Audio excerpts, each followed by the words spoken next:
So, what's the glue that holds us all together?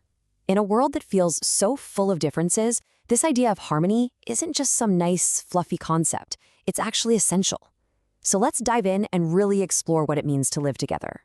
Okay, so you're probably looking at this sheet music and thinking, what in the world does this have to do with getting along with people? Well, stick with me, because it turns out music is a fantastic metaphor for understanding the beauty in all our differences. I mean, just think about it, right? Harmony in music isn't about every single instrument playing the exact same note. That would be boring. It's about all these different notes and sounds and instruments coming together to create one single beautiful piece of music. Our world, it works the exact same way. To really wrap our heads around this, let's bring it down from this big abstract idea to something we all know really, really well, our own families. This is ground zero for learning about harmony. You know, people always call the family the smallest unit of society, but even inside that tiny group, there's a ton of diversity, isn't there?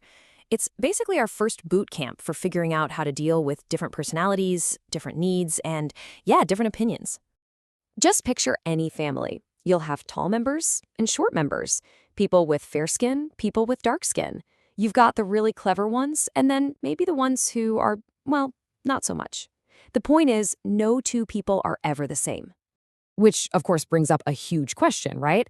With all that variety crammed under one roof, how does it possibly work? What's the secret sauce that lets a family actually function as a team? The answer is, well, it's simple, but it's also incredibly powerful. It's love. And I don't just mean a feeling. I mean love as an action. It's that built-in empathy you have from sharing a history. It's the forgiveness you have to find after arguments. And it's that mutual support that lets you look past the differences. That's how we create harmony in our very first community. Okay, so what happens when we take that idea and just zoom out a bit? Let's go from the family to the wider community, where the diversity and, yeah, the complexity starts to multiply big time. Just think about any village or town. The differences are everywhere. You've got people from all sorts of backgrounds. Sinhalese, Tamils, Muslims, Malays, Burghers. You've got rich people and poor people. And a whole spectrum of beliefs. Buddhists, Christians, Catholics, Hindus, all sharing the same streets. These aren't just labels, they're entire worldviews, all in one place. And you know what?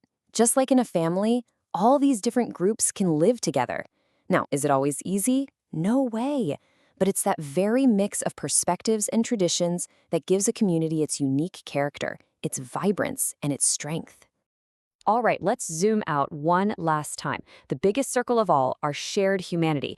And honestly, no one has ever captured this idea better than the amazing poet Maya Angelou in her poem, Human Family. She starts by just noting the obvious things we see every day, our different personalities. Some people are super serious, others just love to laugh. Then she moves on to how we look, and she paints this incredible, beautiful picture of all the different skin tones that color our world, a variety that can confuse, bemuse, delight. And then comes this line. This is the turning point of the whole poem. After listing all the ways we seem different, she says, you know what? All that stuff is minor.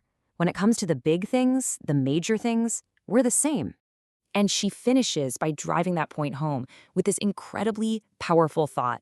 Our shared experiences, our hopes, our fears, our dreams, that stuff is so much bigger than the superficial things that seem to divide us. At the end of the day, we are one human family. So, that's a beautiful idea. But how do we actually live that way?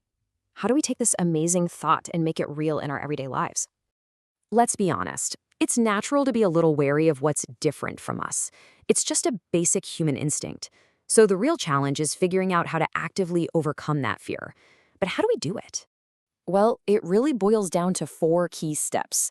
First, you have to actually get to know people who are different from you. Second, be willing to help each other out. It's that simple.